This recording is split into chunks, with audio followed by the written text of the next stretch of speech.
Hey, you're listening to When Bad Things Happen to Good People. It's a podcast. It's about censorship and the arts. Why did I say it like that? I'm not sure. Just trying something different. My name's Todd Sullivan.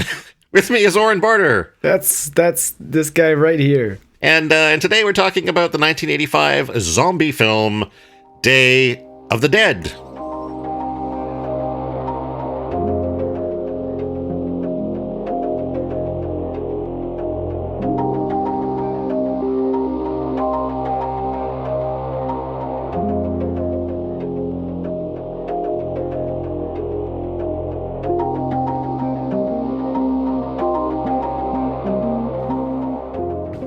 Not to be confused with Ferris Bueller's Day Off. Very different films. Also not to be confused with like the Day of the Dead celebration that happens in Mexico. That's right. different. Right. Very different. Very different. I learned the last few days that if you sit down at Google and type in Day of the Dead, that's what it thinks you're talking about, not this film. You would have to go Day of the Dead film. Right. And then because there have been like remakes of this film, right, you really kind of technically need to search for Day of the Dead 1985 to really zero in on this movie. So any future directors and screenplay writers out there, do not name your film after a well-renowned holiday. You will get lost in the Google search engine. You probably will. And also, there's probably going to be copyright issues because there's already a couple of movies with that name that don't want you to use that name unless you're legally remaking that film. Probably. How are you, Oren? I'm tired. I'm tired too. Yeah. I'm mildly nauseous as well, so that's a fun thing. Uh-oh. I'm gonna tell you a little story about what I did this afternoon or this evening. Okay. I'm concerned. I was ready to record a podcast earlier, and yeah. and that didn't happen earlier. Right. So I thought, well, I can sort of scramble my day up a little bit. I decided because originally I wasn't going to go and get any beer because I had a bottle of wine here, and I thought I can drink wine for the podcast tonight. And then when it was postponed, I thought, okay, no, I'll go and I'll get some more sours, which I'll talk about in a minute. And then I thought, while I was out, I feel like treating myself to a dessert. So I went to Dairy Queen and I got a Blizzard. Ate a Blizzard. And then I came home and I played about an hour of VR with a couple of friends. And I've discovered that eating a bunch of dairy and then playing VR when you're lactose intolerant is maybe not a great combination of things. Because I got some serious motion sickness in VR. Oh, and no. That's the first time that's ever happened. I've not been bothered by motion sickness in VR until tonight. But after an hour, I was dripping sweat. My stomach was like, and I spent like the last couple of hours just kind of laying on the sofa, sipping some ice water and like trying to just calm my body down. So a little better now. But it's my cautionary tale is to maybe not combine a bunch of dairy and VR, especially if you are a bunch of dairy, a bunch of alcohol. No, I didn't have alcohol until like 20 minutes ago. Oh, okay. Yeah. Also, Mel Gibson was great in this film. Hey, maybe that can be a new merch idea, a T-shirt that says that. Maybe. Speaking of which, I will throw out while it came up, we do finally now have some Band Things merchandise on the blah blah blah merch store. I'm gonna check this out right now. Yeah, we've got a variety of gory to fucking book items, including hats. I really like the hats. Actually, I might buy one myself. There's a few T-shirt options. You can get a gory to fucking book throw pillow because why not? And you can get sets of gory to fucking buttons if you want to sort of attach them to your purse or like your jacket or whatever you put buttons on. Blah blah blah media spreadshirt. Go read a fucking book. Nice. Very nice. Yeah. So as I was saying, yeah, I did get some sours, and I'm once again drinking some of the Dead Frog sours. These guys are putting out like a new sampler pack like every 3 or 4 months, and it's amazing. new sours in every one, with the one sort of mainstay is the blackberry sour, which is like an 8% beer, totally delicious. And then like constant new ones. Like I'm drinking a Mighty Mango one right now, which has flavors of fresh mango, a splash of lime, and a hint of mint. Oh, okay. And then Just a hint. Just a hint. And then next in line is Super Berry. How about you? You got a beverage tonight? Yeah, so I have had no time to do or think or anything, let alone buy alcohol. So I opened up the fridge and there was a couple of Hey-Y'alls in there that my girlfriend's brother brought home from work. He cleans rooms at a hotel, and they were there, so he brought them home, and he doesn't like them. And then Nikita tried it, and she didn't like it. So now I'm drinking them. Okay. They were free. I like that about alcohol sometimes. Absolutely. Can't go wrong. And it's cold, and it's in my hand, and I've had a long day. Is it so sort of the classic lemon iced tea, or is it... No, it's Carolina watermelon hard iced tea. I know the Carolina blah, blah, blah, but that was rude. I burped in the middle of that sentence. That's going to be hard to edit out. That was rude. How dare you, sir? Is it any good? I don't think I've tried the watermelon one. I think I was diabetic by the time the watermelon flavor came along, and those are super sugary. Yeah, so it's, it was free. All right, we'll leave it at that. I did realize after I suggested this movie that we probably didn't need to follow up a zombie movie with a zombie movie? With a zombie movie with a zombie movie. It was sort of bad form on my part. No, I kind of like this because the first one was a comedy zombie movie. Yeah. That was banned. And this is a serious, a movie that tries to take itself seriously, but just comes across so cheesy that it was kind of funny in places. Well, I think you got to remember the era of it too. Like, this was 1985, right? Oh, this was so 80s. This movie just oozed 80s. Yeah. But what my mindset is that Zack Snyder's new zombie movie, Army of the Dead, is hitting Netflix this weekend. Oh, okay. And so my mindset was to sort of tie in with that. Like, here's this big new zombie release. His first zombie movie, Dawn of the Dead, was a remake of the second of George Romero's zombie trilogy. So it was all sort of like, that was sort of the synergy I had in mind for why we did this. And that's why I didn't make the connection to the fact that we just did a zombie movie. You know what? We don't need to explain ourselves to anybody. No, I know that, but I think they're just along for the ride. Sure. And if we're gonna do, you know what? Maybe we'll just do zombie movies from here on out. Maybe that's our thing. When Brian's things happen to banned people. When banned zombie movies happen to good people. So yeah, this was 1985. It's the third film in George Romero's original zombie trilogy, which is made up of Night of the Living Dead, Dawn of the Dead, and this Day of the Dead. This is the first time I've seen this movie, in spite of being a guy who was a big horror movie fan in the 80s. Just a couple of years ago, I had the opportunity to see Night of the Living Dead in theaters here in Kamloops, because it was brought to town by the Kamloops Film Society and the fantastic folks at Drunken Graveyard. They're a local podcast here that talks about horror movies, and they brought that to town. I got a chance to see it in the theater with my daughter, and it was interesting to see how she responded to a 1968 or 1969 black and white horror film. Wow, it was that old. Yeah, the Night of the Living Dead. So this trilogy happened over the course of 2 decades. Pretty much. I think Dawn of the Dead was 75 to 78. I don't remember exactly.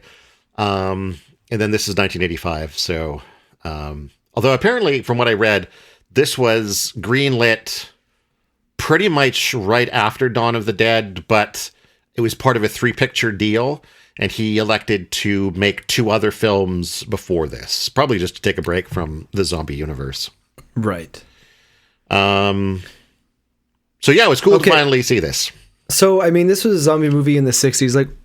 I was wondering, like, when I was watching this movie with all the zombies, all those extras doing the zombie walk. We all know the zombie walk, right? With the, you know, lumbering limbs and, you know, the limp sometimes. And, you know, I feel like the direction nowadays is probably pretty easy. It's like, okay, we're going to dress you up in a bunch of weird costumes because this just happens to be how you died. You were wearing this. Zombies don't get changed. So we're going to throw you in some wacky stuff. That's cool. And then you're going to zombie walk, you know, towards the camera here. But the very first zombie movie, how did they explain to the extras how they were supposed to act? That's like that. I don't know. That just popped into my head. I was like, how do you, like, now it's so easy. Just do the zombie walk, right? But like before, how? Someone had to invent the zombie walk. Somebody had to invent the zombie walk. Yeah, probably. So like how, yeah, that's, and I mean, you look at it now and there are, you know, sort of at least two different camps in zombie films. You either have the slow shuffling zombies or you have the fast running zombies. Yeah. I imagine, like, you know, the original zombie walk was just like, try to move, but like act like your muscles don't really work because like half of them are rotted away. I don't know. Yeah. I guess so. Like, I guess the classic zombie walk is the arms straight out, right? And the lumber back and forth. Like, it's the arms straight out because. Or is that Frankenstein? Well, I don't know. I'm not a horror buff. I don't know enough about this stuff. I shouldn't even be doing this. Shouldn't be talking about it. Yeah, get the fuck off this podcast. Get the fuck off this. All right. I mean, I imagine it probably, some of it originates with Frankenstein for sure. That's actually a good point I hadn't thought of. But that kind of lumbering, arms out walk is definitely, and it's been a long time, and I've only seen Bride of Frankenstein from the 30s, not the original Frankenstein. Okay. But I seem to recall, and again, this could be one of those misremembered things, but I seem to recall that motion of, you know, arms outstretched, lumbering around. I know with the zombies, it's because, you know, obviously they're reaching out for flesh. For the brain. Yeah. Well, again, that depends on the zombie as well. In Romero zombies, they really don't care about brains as much as just munching on livers and internal organs and arm meat, whatever they can get their hands on. They're not that picky. But once they got to the, like, speaking of the extras, the number of extras, and there's a ton in this, the zombies running around. A couple of the weird random ones stood out to me. Like, there was a clown. Yeah, I saw the clown guy. And it just makes you stop and wonder, like, where that came from. Like, did Romero have, like, a backstory for, like, there was a circus nearby when the zombie virus hit and the clown got killed? Or was it just, it'd be funny if we had a clown here, let's do that? Yeah, I think, like, how it felt to me was like they were just playing with this idea of, like, you're not going to get changed once you're turned. Yeah. Right. So there was the kid who was wearing his football gear. Right. You know, there was women dressed in like their Sunday best. You know, there was the clown who really stood out.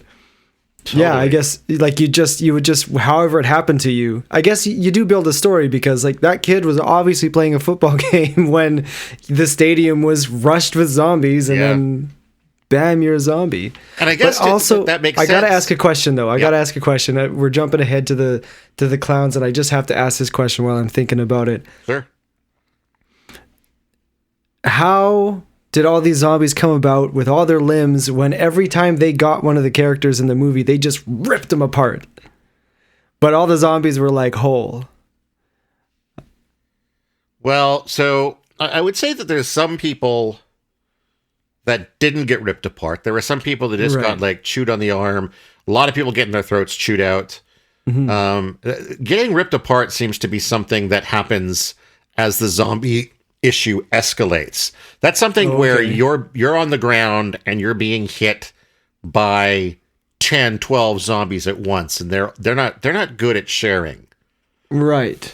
So they're like, that's my organs. It's also, I think, from a like an effect standpoint, a really, really cool effect that's not that hard to do. So they really like doing it. Right. Because yeah, there's a couple of instances of people being pulled apart by zombies, and it's fun to watch. But let's actually talk about what the film's about. Okay. Because we are getting a little bit ahead of ourselves. So I guess to sort of place this within the trilogy, and it's only kind of a trilogy in regards to the setting. No characters ever sort of carry forward. The first film, Night of the Living Dead, is sort of the day of the zombie outbreak happening, and it's very small scale. It's just fixated on this group of differing people who kind of hide out in this farmhouse and try to board it up and just sort of stay alive until morning, with a lot of tension between them. Whereas Dawn of the Dead is a little bit later in the zombie outbreak, a bigger budget and a bigger scale. You've got basically a group of survivors who hole up in a mall and try to survive there, before being overrun by zombies, and they escape in a helicopter at the end of the movie, taking off for, unknown futures. And this film opens in a helicopter, which I think, obviously, it's not the same characters, but I think that was meant to kind of reference Tie them together. Kind of, yeah. The last one ended in a helicopter. This one's picking up in a helicopter, and it opens with sort of three. I think there were four people in the helicopter, flying around Florida, just looking for spots where survivors might be. They touch down. A couple of them get out of the vehicle or get out of the helicopter and start calling for any survivors that might be there. Is anybody out there? Yeah. Hello. And it attracts some zombies and just zombies, and so they're like, okay, we're moving on. And they fly back to where they're hanging out, which is they're stationed or they're hiding out in kind of an underground missile silo. And there's military people down there, there's scientists down there, and there's civilians down there. And there's Dr. Frankenstein. And there's Dr. Frankenstein. And nobody's really getting along. No. The scientists are kind of busy doing their own thing. The army guys are mad at the scientists because they're not letting them just shoot up all the zombies. And the civilians are just trying to, stay out of shit. Yeah. Not get stuck in the middle. And so the as you said, Dr. Frankenstein, the sort of lead scientist, has started trying to test to see if there's a way to condition zombies to be docile, or to get rid of the part of their brain that makes them want to feed. Because he's come to the conclusion that the outbreak has now gotten to the point where it's just not realistic to try to kill all of the zombies that are out there, because they're outnumbered by, I can't remember what he said, but it's something like 10,000 to 1 by his estimations. Yeah. And that kind of makes sense, right? That at a certain point, you just got to say, okay, we're not going to kill these guys. We can either live with them, which probably not going to work, or we can try to figure out how to but even his plan, which seems to involve zapping, getting rid of parts of their brain, I don't see how you could do that on a mass production level, right? You got to it one would at be a time. way easier to just learn how to make more bullets. Right. But I also think, and this is one of those things where I think, it depends on what the mythology of a particular zombie story is, but it seems like you could wait them out and it wouldn't take that long. If they are dead and if they are actively decaying, eventually there's going to be enough rot on them that they can't move around anymore. Right. Right? They just become fertilizer. That's and then you get zombie plants. Right. And at that point, even if you're in a situation like on The Walking Dead, where everyone has the zombie virus already, and you will become one as soon as you die, regardless of how you die, at a certain point, you've dealt with the majority of the zombies, and now you've got people left. Well, as soon as somebody dies, you just shoot them in the head to make sure they don't turn into a zombie. And then bury them. And the population is now so low that the odds of getting to that massive outbreak stage, again, is really slim because there just aren't enough people left for that to happen. But zombies, like, there's always this thing with zombies is how they just live forever, it seems like. Like 20 years later in a zombie epidemic, they're still spry, they're still going after organs somehow. Yeah. Like, the science just really isn't there in the zombie genre. No. For how these things just keep on going, Yeah. you know? Yeah. You ain't the Energizer Bunny. You're just a rotting and corpse. that is, and it's my fault for being an overthinker, but that is one of the things that bugs me about zombie stories. And, you know, I look at The Walking Dead, which I think does a lot of things right as far as trying to be somewhat connected to the science. You know, they have, you know, you can kill a zombie by shooting it in the head or stabbing it in the head or whatever. Mm-hmm. But the more I think about it, the more it's like, okay, so they're like, people can get shot in the head and survive, right? Mm-hmm. There must be a part of the brain in the zombie that is allowing it to continue moving around. Not just any part of the brain. Like, there is a part there that's in charge. Mm-hmm. And if you stab the wrong part of the brain, it really shouldn't die. But in The Walking Dead, it doesn't matter. You can just fucking stab it here, stab it there, stab it upside down. And it kills them. And it's a little bit frustrating. But, you know, this is why I'm not allowed to talk about We should culture. write a scientifically accurate zombie movie. Right? Like, here's another thing in Day of the Dead. Zombies get shot. Blood comes gushing out of them. Why would that happen? Their heart's not beating. There's no circulation. Yeah, I didn't even think about that. It should, like, if it's going to do anything, it's going to trickle out very slowly as kind of like a Oozy, congealy kind of thing. yeah, like a big old clot.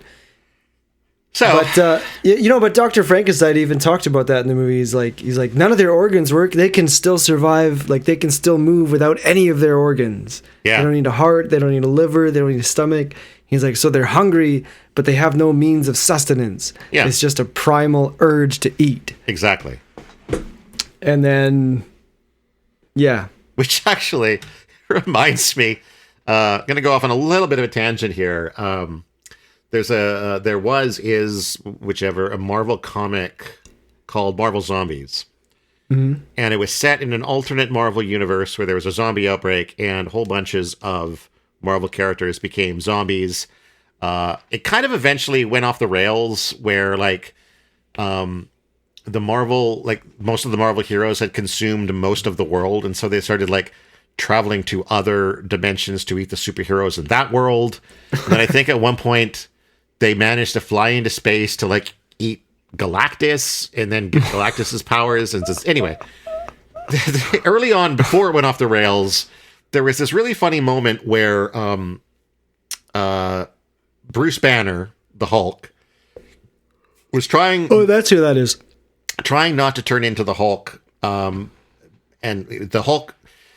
The Hulk rage was being triggered by his uncontrollable hunger.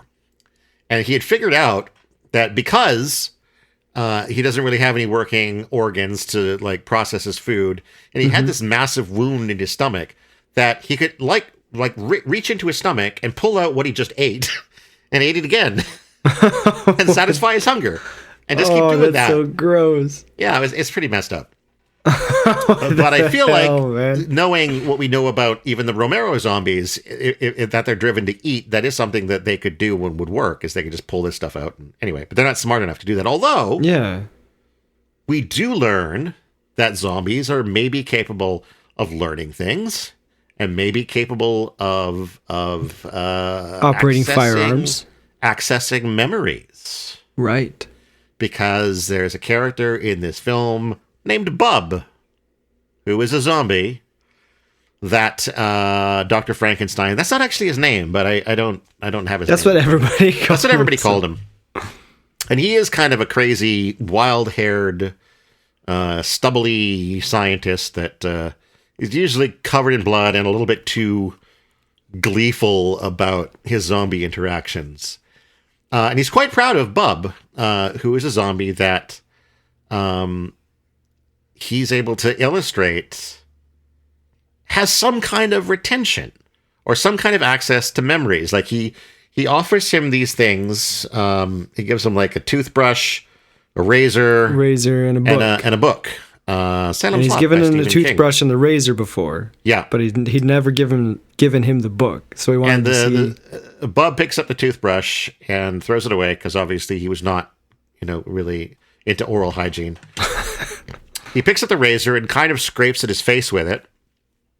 And then he picks up the book and like he opens it and he looks like he's trying to read it. Like there's something going on in his head where he knows kind of what to do with it.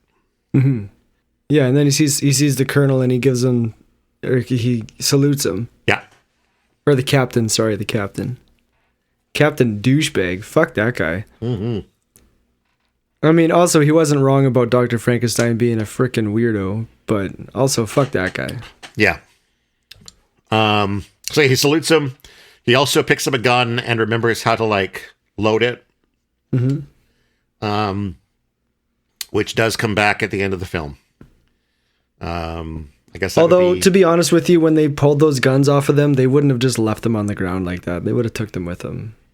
Yeah, probably. Like these are trained military professional. They wouldn't just we're not going to need those. Nobody's going to pick those up. Those are never going to come back to bite us in the ass. No zombie's going to grab that gun. Well, I certainly wouldn't expect a zombie. Well, except they've already seen the zombie do it, so I guess maybe they would have had a hint that might happen. So at the very bottom level of this missile silo, they have kind of these caverns or catacombs that they've got a bunch of zombies living in. I thought we sort of get explained that they've corralled them and they've fenced them in there, and they'll go and pull them out sort of one or two at a time in the most awkward way possible. Well, it's kind of the only way that you can corral a zombie, though, isn't it? You gotta leash it in a way that it can't get to you. By only grabbing it by its neck, like you can't like throw a net around it. Is the net really that great, though? Or like wrap its arms and stuff. I don't know. Like they just grab it with like one of those like animal control collars. Yeah. And then somehow, for some reason, somebody has to get in with the zombies. Well, no, I don't think they get in with them, but it's like they've got. Well, I guess they got to open it up and bring the zombie in with them. There's that. Well, there's a little pen, right? They open the door, they get one in there, they close that door, then they open from this side to let the zombie out. Mm-hmm. But they leash him while he's in there. The problem, I don't think, was the leash. The problem is that they kept getting that Latino guy who was just too stressed out. They kept getting him to do the leash. Miguel was just not. He couldn't handle it, man. He was stressed out. He needed some sleep, and no one was letting him get a nap in. And that's what it was. That's what it was. You know what? Everybody, it's okay. It's okay to be overwhelmed. It's okay to need help. It is, but you got to be honest about it. And Miguel wasn't honest about it. He lied to himself. He was like he just got mad at people. He's like, "I'm fine. Yeah, I got exactly. this." He didn't have it. He didn't have it. He ended up losing his arm. That's what happened. He got bit. Then they chopped off his arm because what else are you going to do? You got to chop it off. We learned that at the beginning of Brain Dead. And it's just as true here. It's true here as it was in The Walking Dead. Except I imagine the effect of chopping off somebody's arm in 1985 was a lot harder to do than it is now. They did a pretty good job with that one. They did, yeah. I mean, they did a pretty good job. There's some good effects in this. There's some really good effects in this, I think. Mm-hmm. Much like, there's a lot of really good effects in Brain Dead as well. Brain Dead was just a bonanza. Yeah. Yeah. You've got, of course, the classic, as we mentioned before, the dude being pulled into like pieces on the ground. Mm-hmm. I like the ones where they were ripping their faces off and their mouth was still going, and like they obviously like dubbed it like that was a puppet for sure. Yeah. But those are well done. Yeah, there was that one where that the guy's head was pulled off his body. That it wasn't until it was pulled off of his body that I realized that it was a puppet. Oh, okay. It looked realistic enough when it was still attached that once it was off, I was like, "Whoa, how'd they do it?" Oh, okay. I was pretty impressed. And then the zombie in Dr. Frankenstein's office where he was doing all of the experiments. Actually, there's a few in there. There's the guy that like ended up sort of sitting up, and all of his guts fell out onto the ground. That was cool. Yeah. And then the other guy, the guy who like only had his brain left on the table, Yeah. there was the body, and then like a little bit of the back of his neck skin, the back of the head skin, with the brain sitting on it, with arms moving up and down. And I wasn't sure like if those arms. Do you think those arms were robotic? They would have had to have been, because I don't. I think it was a person. So I think like the person guy would have had to have was probably laying under the table. Oh they, yeah, they had like the head prosthetic. He would have had and then the blanket covering, and I think like somebody just had their arms there, and when they were cued to lift one, they went. He would just be laying a little bit back, like from the hip, kind of a thing, like reclined a little bit. Yeah, yeah, that would make sense, because that was a neat effect too. That's how I would have done it. I don't know if that's for sure how it was done, but yeah, that's likely how it's done, because that's the same thing as like ripping the guy apart, right? Is that his lower half is underneath the set, and it's just a fake body there stuffed with, animal kidneys and intestines and stuff that gets ripped apart. So anyway, so we've got these groups underground. They're all kind of, the military guys are getting a little bit twitchy. They kind of want to, exert control over the situation. Well, there's a new guy. There's a new guy in charge. Is he new? I missed. Yeah, that. because Captain Cooper. They died. She showed up and she's like, "Oh, what happened?" And he's like, "Cooper died." Right. Yeah. Missed that. So yeah, okay. New guy in charge and wants to change the way things are done. He's clearly a little bit more violent, a little bit more prone to like shooting people. He calls a little bit more prone to being a little pansy ass bitch and deserting all his friends too. Yeah, well, yeah.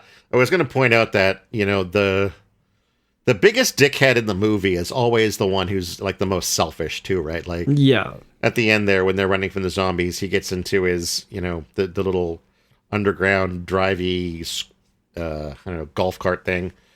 Even though there's plenty of room for other people, he like bolts out of there before any of his buddies can come with him. And then he gets into his like safe area, locks the door. His buddy's like banging on the door. Let me the fuck in. Yeah. Yeah. So like they hold a meeting after he's sort of the new guy in charge, and when sort of the female scientist wants to just sort of like fuck off back to what she's supposed to be doing, he's like orders one of his other military guys to shoot her if she doesn't sit down again, which leads to kind of a tense standoff where like he doesn't want to do it until the boss military guy pulls the gun on him and is like, shoot her or I'll fucking shoot you. And then he's like, oh shit, okay. And he pulls out the gun and points it at her. And she's like, okay, fine, I'll sit down. God damn it. But, it's clear that we've reached a point where things are tense and things could kind of erupt at any point in time. We don't know how long they've been underground like this. And we don't know how long they've been living on probably shitty military rations. And, although one of the civilians has found himself a decent supply of alcohol. So, cheers to him, my spirit animal, I guess. The guy I would be if I was underground there. And he's made himself, off in the distance there, quite a little home base in a trailer with a nice sort of fake backyard with his nice little fake accent. Oh, the French guy No, he was supposed to be, well, his accent half the time sounded African, South African maybe, and then it was like Jamaican. So obviously, as I said, like they're in kind of a powder keg situation under there. Things are gonna go bad at some point. And of course it does. And that point is there's kind of an issue with zombies one of the days that they're trying to like steer them out. Some zombies get loose. Miguel gets a chomp in the arm. They have to chop his arm off. A bunch of the other military guys get bit. They have to get shot down. And there ends up being kind of two camps at that point. There's the military who's like, fuck you guys, we're not doing any more of these experiments. We're going to go in and blow them all away. And then there's the civilians and the scientists who are like, well, we're just going to hide over here because we don't want to get shot by you. And but there's a second eruption as well. It's when they find out that Dr. Frankenstein's been feeding their dead comrades to his zombie subjects. Yes, absolutely. That's when things really go off the rails. Yeah. Which, I mean, I can kind of see that they would not be okay with that. No, definitely. I mean, I can see where Dr. Frankenstein was coming from. Well, he kept saying throughout the whole rest of the movie, they need some kind of reward. Yeah. They need a reward. That's they were hinting at it. I didn't get it until I saw him with the bucket. I was like, oh, what's in the bucket, man? Right, yeah. What's in the bucket, man? What's in the box? Yeah, because I mean that's how you train animals. You got to give them treats, right? And what is a zombie going to want as a treat? But dead people, human bits. Flesh. Yeah.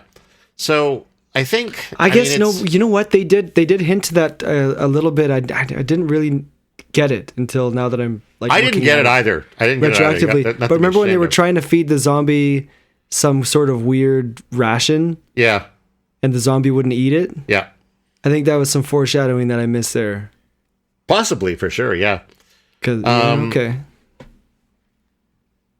But yeah, I mean, I can see there's just no good solution there, right? The Dr. Frankenstein certainly couldn't go to the military and be like, "This is what I'm doing, guys. Is that okay?" Because they'd be like, "Fuck no." But then his work would have stopped if he hadn't been able to sort of proceed. Not that I mean, I think we kind of agreed that his work was already kind of questionable, but yeah, I mean, the woman, she was supposed to be working at some sort of a cure. Or at least some sort of abatement, right? Something. His was just I don't know. His was weird. His research was fucking weird. When they found his little secret area with the one you were talking about, the zombie with just the head. Yeah. Yeah, that was some weird shit. So yeah, at a certain point, the remaining military guys sort of come to where the civilians are holed up. Miguel has lost his arm. And everybody's sort of hiding out there. Now, the one thing we haven't mentioned is that the French guy, the French black guy, is the only one who knows how to fly the helicopter. Mm-hmm. And so the military guys come to him and they're like, we need you to fly us out of here. And he's like, no, I don't want to. And so the military guy has got his gun on one of the scientists and says, well, fly us out of here or we'll shoot this guy. And he's like, no. And then so, boom, he shoots the guy because he's a dick like that. And then he takes the female scientist and the alcoholic civilian and throws them into the zombie pen, the caverns, the catacombs. Mm-hmm. And it's like, okay, you guys can try to survive in there. Have fun. And then the French Jamaican guy was like, now I'm definitely not flying you anywhere. Yeah. So they rough him up. And then this is when shit really hits the fan. So they've got, like you said, the lady scientist and the drunk civilian running into the catacombs. The rest of the military guys are trying to convince the helicopter pilot to fly them out of there. And then all of a sudden, Miguel, I guess he realized he was infected. He felt the fever coming and stuff. He realized he wasn't going to make it, even with his arm chopped off. Right. So he gets this idea for some reason to overrun the entire complex with zombies. Yeah, and I think I'm not sure entirely what his reasoning was, obviously. To me, maybe the easiest explanation was that he heard kind of what happened between the military and the civilians, mm-hmm. and realized that well, first of all, his chances of survival were pretty slim with the one arm and potentially being infected. And he didn't want to allow the military to get away with what they did to his friends. And so, yeah, decided to basically...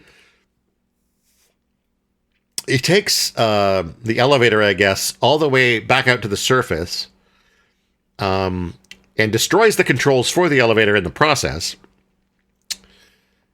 Or at least the downstairs controls. So he's got control of the elevator from the platform. From the top, yeah.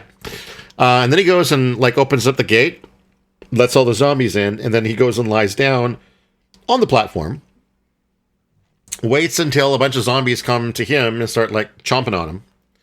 And then once the platform is nice and full, he hits the down button and brings all the zombies back down into the bunker. Now, I think looking at the number of zombies that were on the platform and the number of zombies that were wandering through the... Yeah. I think there's a little bit of a discrepancy. Yeah, and I also feel like if the zombies had like just after the platform had gone down, if more zombies had continued like walking off the ledge and into the pit, they probably, I mean, they would have survived the fall, I guess, but they may not have been walking after that. So I don't know that you can justify as many zombies. The limping dead. The limping dead, the crawling dead. The crawling dead. But I mean, I guess you got to have a certain amount of suspension of disbelief if you want to see a bunch of zombies running around an underground bunker. In clown uniforms, in clown outfits, and football uniforms, eating dickhead military personnel. And I'll admit, I was into that. So that's what Miguel did. That's how the military guys get like fucked over, and they're like right there, like trying to figure out how to get out with the busted controls. As the elevator comes down and they realize what's going on, that's where like the commander. What the fuck was his name? I can't remember his name. The commander was like, "Fuck, I'm out of here. I'm leaving all my friends behind to like fight for themselves." Captain Douchebag. That's Captain what we'll Douchebag. Call him. You get a chance to see the remaining dickhead military people get taken out by the zombies. Of course, Captain Douchebag is saved for Bub, who has at this point, I don't remember how Bub got released from his chains. Well, he was eating, and like he's been very inquisitive. He's learned how to like use the tape recorder by himself. He's gaining some fine motor skills, and he sees the clevis or the U-hook that's holding his chain on. It's just a quick little thing, and he undoes it, and then realizes that he's free. And he ends up wandering into so like I guess we forgot to mention that once the military finds out what the Dr. Frankenstein has been doing with the dead soldiers, Dr. Frankenstein gets filled with a lot of bullets. With a ludicrous lot of bullets. It's one of those like very 80s action movie kind of moments where it's just like bada bada bada bada bada, and he's like twitch, and they're bada bada bada bada bada bada. And you can tell that the rig that they used to do the bullet holes, they just did like two rows of them because all the bullet holes were in perfect lines on different sections of the stomach. That maybe those military offers were just really good shots. Really good shots with very steady with and just AR. going left to right, and that's probably what they were thinking. Okay, like, these guys are shooting left to right, right? Okay, but do you want let's talk about good shots, because when the military guys, not Captain Douchebag, but his buddies there, they had ARs. They were shooting at the zombies, catching them in the midriff, catching them in the chest, catching them in the legs, not taking them down, right? As soon as the scientist and the people that were supposed to make it to the end of the movie get a hold of an AR, and all of their shots hit the zombies square in the head. Right, that's fair. That is fair. Yeah. But maybe the scientists were just smart enough to know, hey, we got to hit him in the head. That could be too. Like, right. I mean, I know, I shouldn't say military, but as I understand it, like most sort of police officers are trained, if you're going to shoot somebody, shoot them in the center mass. Because that's the bigger easiest target. It's a big target. I'm going to not a great target for zombies, but. I'm gonna quote. I can't remember his name, but he had like a site called Songs to Wear Pants To, and he used to make different little songs people would request. It was a fun time back when the internet was innocent. But he wrote a song called "Kill the Zombies by Shooting Them in the Head," and I think that if that song was around in '85, that maybe some of the military bros would have made it out of there. Right. But unfortunately, they weren't privy to that information. And they were also all assholes, so I'm glad they're... Yeah, that's true. Yeah. Racist. And they all made a big deal about the fact that the female scientists had a relationship. Like, that was such a hot topic for them. Well, I think, I mean, they were very misogynistic, very, they were all like, hey, maybe when you're done with him, we can take a turn now, and it's... it's... And she's like, that's not how it works. Not happening. Yeah, but I mean, that is, you get too much bad testosterone in an enclosed space like that, and stuff like that can bubble out. And as much as some of the writing was a little over the top, it was still a believable sentiment, right? That people would, that these guys would be like that because they're stuck underground. They've got nothing to fuck. And of course, especially Captain Douchebag is going to be of the mindset that like he is the primo male candidate underground, that like he in modern parlance would consider himself the alpha male, right? Right, the mole rat king. And that's who the female should be attracted to. I need to have my bride so I can properly rule in this underground environment. But she liked broody slaps her around Miguel. Yeah. Well, I think after Miguel slapped her around, she was done with him. They decided to take a break. They were on a break by the end of the movie. She decided to take a break. She did. Yeah. Miguel was not too happy about that. But then, I mean, yeah, I think that was wise though, because like she literally had to inject Miguel with a sedative in order to force him to take a break. It's like, okay, man, you gotta chill. Oh, I guess we should talk about what happens to Captain Douchebag. Bub stumbles upon the dead Dr. Frankenstein and is kind of broke up about it. And we could draw the conclusion that he goes out in search of vengeance. I think it's fair to say that the movie implied that. I think so. I don't know how he knew it was Captain Douchebag, but... Well, who else would it be, really? That's true, yeah. I mean, I think if even within the zombies' limited understanding of things, there's enough, like when Dr. Frankenstein was showing off what Bub had learned, and then the military barges in, and Captain Douchebag acts like a big old douchebag, like that would almost be enough, I think, for even in the zombie simplistic mind, and maybe because it's such a simplistic mind, for him to go, oh, it would be that guy. Mm-hmm. Like if he was any smarter, he'd be going, I think it's that guy, but I don't know for sure. Do I really have enough evidence to draw this conclusion? Right? But because of his limited intelligence, it's believable that he would be able to just go, yep, it's the douchebag. Of course it's the douchebag. And so he crosses paths with the douchebag and has his pistol and, starts pew-pewing him. Not a very good shot, I'll grant him that, but, muscle atrophy and all that. Does hit the guy in the back shoulder as he's running away. And as he's running, I guess he hits him a couple more times, because by the end... Hits him in the leg, hits him in the stomach, He's like limping and flailing around the hallways and not having a great time. But I remember him like, it was almost like he was calling for the zombie to follow him. Like, come on! And then unfortunately he opens the wrong door and wanders into the group of all the rest of the zombies who grab him. He turns around and then they grab him, and I think in the end, Bub shoots him in the head, right? Oh, no, I think... No, he gets torn apart. Yeah, but Bub does shoot him one more time. Before Shoots him in the down. stomach. Yeah. Yeah. Right. Because it gives them a little opening that they can really get their fingers into and they rip them apart at the end. That's the whole reason he did that. I think we're underestimating Bub's intelligence level. And then Bub, the sarcastic motherfucker, salutes him. Yeah. That was brilliant.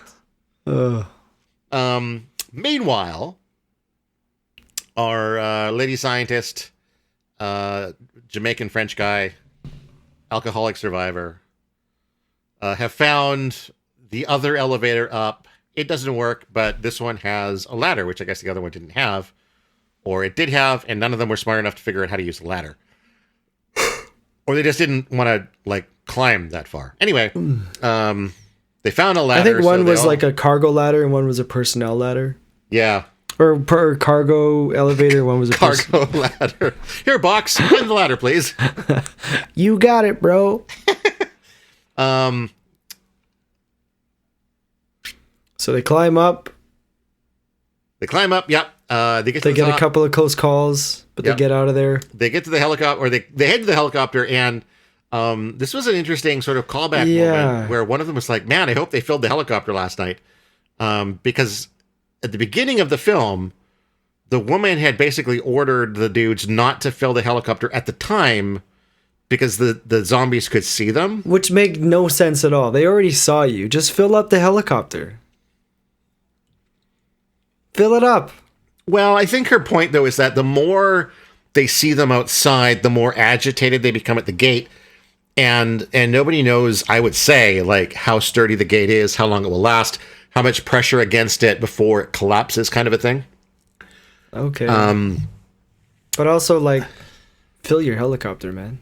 I guess she told them to do it at night. I guess that was her point. Exactly. Do it at night when they can't see you. But did they remember? And I was expecting the helicopter not to work because I misremembered the end of Dawn of the Dead, and I had the memory that it had a really bleak ending, and I was like, oh man, all of Romero's zombie films are going to have bleak endings, but it didn't, and didn't it though? Because she opens up the helicopter and the zombie like grabs at her. And then she wakes up on the beach. Oh, are you okay? So you're saying you think that? I think in her last moment she was just like, man, I sure wish I was just on that beach with these two fuckers. I guess that could be because the calendar crossing off thing connects to the dream that she had in the beginning. Oh.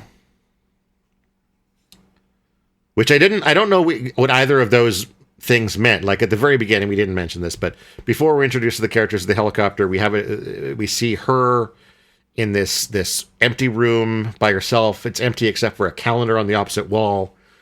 She gets up and looks at the calendar, and it's got like every day in October has been X'd off. And then all of a sudden, these hands come through the wall, and then she wakes up. And at the very end of the film, as Oren was saying, as she opens the helicopter door, this hand comes out, and then it cuts to her waking up on a beach with the other two survivors are there. One of them's fishing. Everything seems okay. She looks down at a calendar, and it's now November. And like November 1st through 3rd has been X'd off, and she X's off the 4th. And that's the end of the movie. And so, I don't know. I took it that the movie was basically her nightmare that was also mostly her memory of what happened. And that, yes, they opened the door and there was a zombie in there, but they managed to get rid of the zombie and fly to safety. And that she did at the end. She woke up again, and this is her life now. That was my read on it. Your read, though, was that she was killed, and as she was dying, she kind of gave herself this fantasy of where she wished she was. That's the feeling I got. I mean, yeah. I don't know though.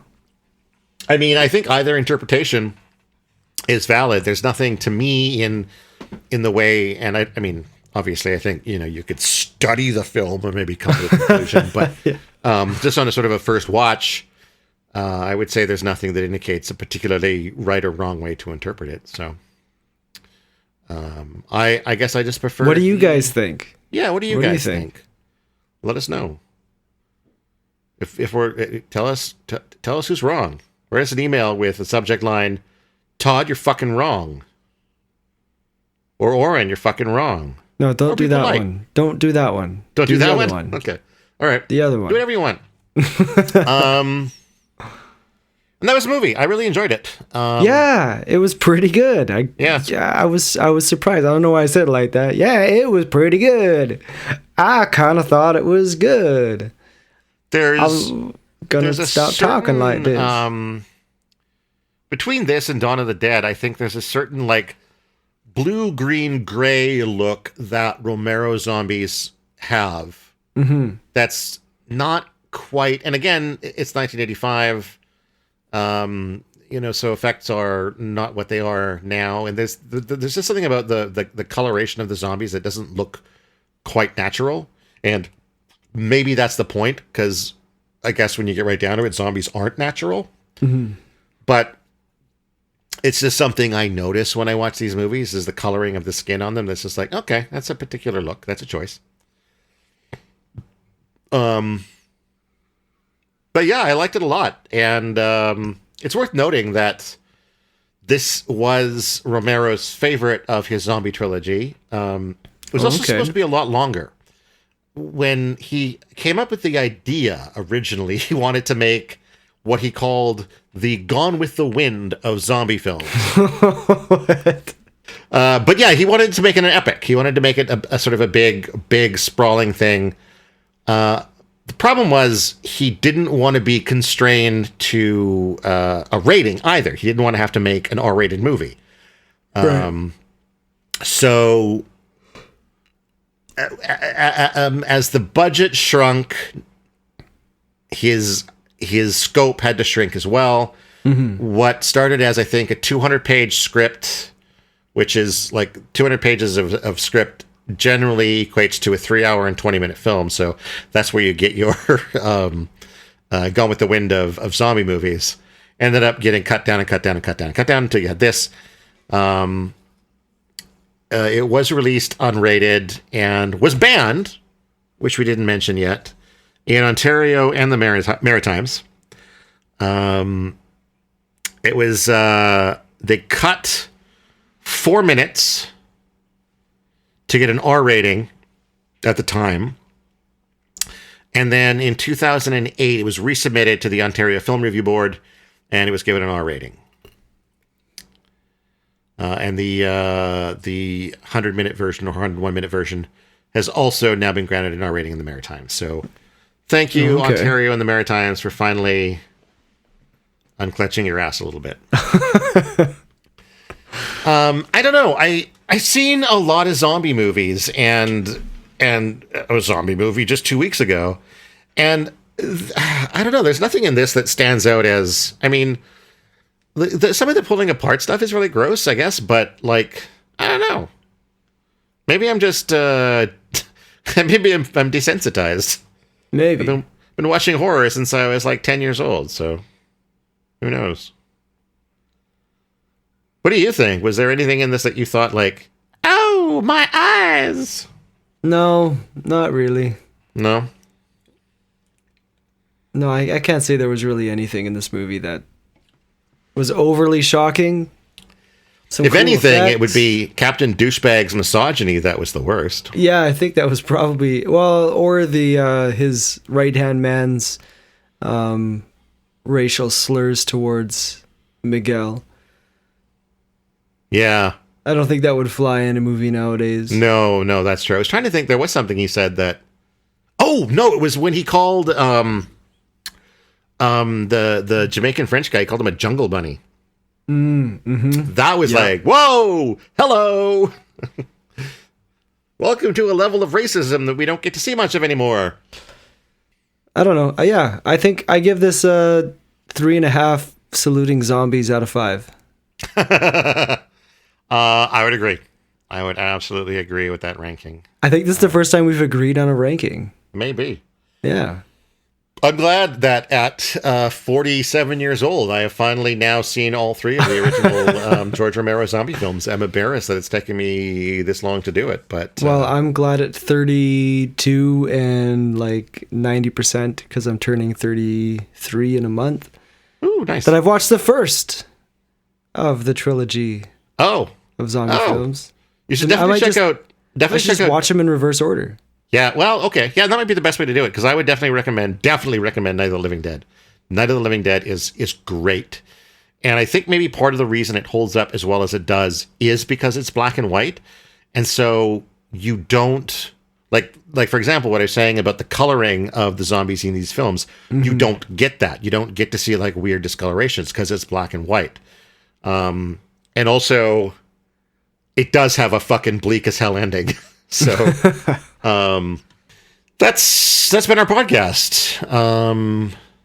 Thanks for listening. Yeah, thank you. Yeah. Don't know what we're doing next week. We're going to try to get back to a book fairly soon. We don't want to jump on that too soon, though, because, Oren is still super busy. We need to be accommodating and not overload him. One thing we do really, one thing we both want to do, last week we finally broke things up by doing an episode about an album. And so another thing we like to do is do an episode on a video game. We're just trying to figure out what that game should be and what the best format to produce it would be. Like, obviously, having some actual gameplay would be fun. Maybe actually recording the whole thing while we play the game. And then maybe releasing a video of the gameplay and conversation as a Patreon only thing. Do an audio release here as a podcast. I don't know. Hopefully, fingers crossed, we can figure out a way to do that in the next couple of weeks. Probably not next week, just because this one is coming together so late. Next week will probably end up being a movie again. Maybe another zombie movie. Maybe we'll just sort of make this zombie month. Hey, you know what? We also covered Gravity Falls, and we did a zombie episode of Gravity Falls as well. That is true. We're on a zombie tear right now. Maybe that's just a result of maybe that's just what gets banned. Well, yeah, but I was also thinking it's like 1 year plus into COVID-19, we all have like apocalyptic ideas and going on in our head, and that's maybe the media that we're attracted to is like, make us feel better about our apocalypse so that we at least go, well, it's not quite that bad. Could be worse. Could be worse. Could be worse. Yeah, so as always, you can check out links to all of our pertinent stuff at our website. It's blahblahblahmedia.com, BLAH media.com. Got links to our podcasts, our merch store, our Facebook page. There's links to our email. There's links to our Patreon, where you can go and give us money if you like what we're doing. There's links to our Buy Me a Coffee page, where you can give us money if you like what we're doing, but only do it once instead of on a monthly basis. Yeah, it's all there. Go check it out and do one of those things, or do none of them. It's up to you. You're a free person. You're a free person. Also, go check out Mysteries of Madness. It's a podcast I do with my buddy Dave Coleman. That's it for me. My name's Todd Sullivan. And my name is Oren Barter. This has been When Bad Things Happen to Good People. Go read a fucking book. Read a fucking book. Please.